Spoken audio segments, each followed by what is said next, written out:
Are witch hunters any good? I predict you will be shocked by this video, not because I think you will say they are good. The prejudice against them from heretics is very strong, but because this video makes my boys look good.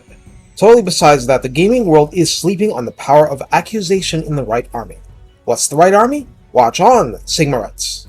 Recruited for a paper cost of 1,000 gold and 250 upkeep, the Witch Hunter gets 3,688 health based on Ultra with armor 45, missile resistance 15, spell resistance 25, which is nice, leadership 65, which is relatively shaky, speed 34, melee attack 36, which is magical attack, something you do not get much without wizard support as Empire, with an attack interval of 4 and a splash target size of medium, max target damage of 3, which is unusually low. It is not intended to fight its way out of blobs, but as someone who attracts a blob you can shoot into, he's fine. Melee defense starts at 34, and that's only okay-ish. Weapon strength is 330 base, split between base 230 and armor piercing 100, so he favors squishy targets in melee. Charge bonus is a decent 30, decent for a guy permanently on foot. Mass is a mere 500. Using a pistol, cranked up to the nth degree with Sigmar's blessings. Ammunition is a bulky 50, range is 90, missile damage is officially given as 375 and is magical attack. Base damage per hit is only 33, with armor piercing a hefty 117, one shot per attack. Now, reload time starts at only 4, so that pads the averaged damage figure. Total accuracy is given as a really nice 70, calibration distance is 80, and calibration area is 1.6. This means he is quite literally a pistol-ranged sniper. New to the stat cards, Tank Total War Warhammer Stats is a penetration listing with a size cap of medium and a max target span of 5. This means that even though his shot acts like a musket shot, it can and will penetrate multiple infantry targets in a packed formation. It doesn't seem like much, and often it's not, but on flat ground it can do a lot for you. And also, it will penetrate shields. The Witch Hunter has a standard encourage radius, is immune to psychology, as in fear and terror effects, and can fire whilst moving. This is a 360-degree pistolier style effect.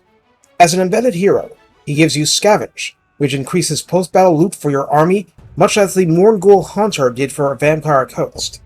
Cleanse Corruption is his map effect, and notably the Witch Hunter helps with that, the Warrior Priest does not. Against settlements, he can damage walls, which is a large convenience in cases. Against heroes, he gets legitimate assassination. Against armies, he gets block army, which could be worse. Specialist reduces cost as usual. Starting at rank 3, the Witch Hunter can get the active ability Accusation. If you recall, Volkmar helps them reduce that fat 9-second cooldown, but right off the bat, at 75 range, you can inflict this on a single unit for a duration of 35 seconds, which is a lot in the heat of battle, and the effects are not direct damage since quite a while back, not like it used to be. No, instead it grants minus 24 melee defense, minus 30 armor, minus 20 missile resistance, and minus 22 physical resistance. Now, I don't know if that goes into the negative, but 1, I suspect it does. 2, almost everybody has either missile or physical resistance, and more than a few enemies have both at the same time. In other words, it really does help. The lore armor doesn't hurt either. Point is, this is ideal for literally shooting a lord to pieces. How do you do that? Ideally, handgunners. 2, like Carl Franz starts with, are adequate, but 4 make the process even simpler. Your Vlad problems start going away fast. It's that powerful. And since campaign forced me to have a light wizard for a couple of times, I can attest to net plus accusation being really strong, which helps make up for all the disadvantages of light wizards otherwise. Grim Resolve is only there as padding to tick up leadership, but it still helps, and remember, fear and terror aren't what works on him, damage and being surrounded does. Magic Resistance provides 2 pips of 5% ward save each, so that's Sigmar soaking 10% of all damage for you. By the way, Sigmar's ward is 1 pip for 10% extra missile resistance. Considering he's a ranged hybrid hero, that's nice. Tools of Judgment gives you plus 6 bonus versus large in melee at 1 pip, plus 15 at 2. Remember, he's not a melee AP monster, but when the chips are down, he helps. It helps you bring down a Vargul faster, and that's something. Cumulative with the Monster Hunter trait if you have it. For his yellow line, Bloody Blade grants 10% weapon strength right there. Gunner Fighter adds a max of plus 12 melee attack. Elusive grants up to plus 12 melee defense, and defense is a weakness for him. Silver Bullets adds up to 15% weapon strength, which is actually pretty high. Fleet-Footed adds up to 15% foot speed. Stalker is a campaign buff, adding plus 12% campaign line of sight. Opportunist grants up to 15 flat charge bonus. Counter Striker adds up to 12 more melee attack. Survivalist adds up to 15% more hit points, and Cornered Rat adds up to 9 leadership. Slippery is the capstone, which adds an active ability, giving him plus 24 melee defense and plus 25% speed for 25 seconds with a 60-second cooldown. This is intended to help him survive trouble and get out of trouble better.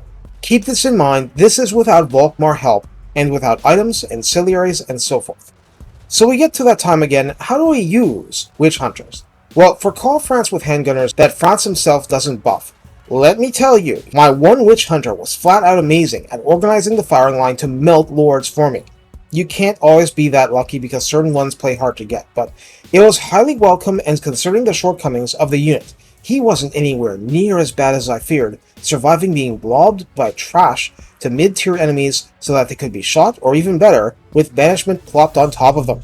Banishment is far from my fave Vortex spell, but hey, any damage he did was strictly as a bonus. He delayed stuff getting to my gun line, pitched in, shot stuff up. A lot of people find them to be awful for actual battle, and a lot of people are sleeping on just how powerful Accusation is when paired with an appropriate army, which I basically stumbled upon.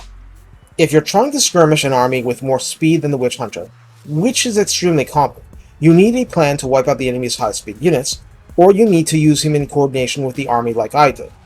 Campaign availability is low unless you are Volkmar, and I got mine through a campaign event that seems to eventually happen.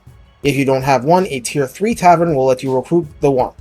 If you have multiple Tier 4 coaching inns, you can increase their numbers.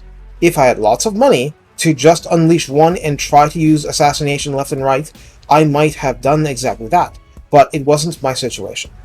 So as a lot of people think they're fantastic on campaign map, and I don't disagree. Assassination taking out walls, block army is situational, but still, it's helpful. These are absolutely things you need. In battle, the Witch Hunter plays a supportive role and simply cannot be used in isolation with great success, but that's like most Empire units. On the other hand, if you can take out direwolves and fellbats around him, well, 50 rounds of ammunition on a basic vampire settlements units with no ability to shoot back is a lot of damage when you add it up. So it's not nothing. He's just not going to solo lords on Chaos Steeds. But with Accusation and enough loyal handgunners or equivalent, he doesn't have to. So if you do use one in battle, while another couple go trying to assassinate banshees and whatever, celebrate the synergy. Take care, and have fun marking the heretics for death by superior firepower.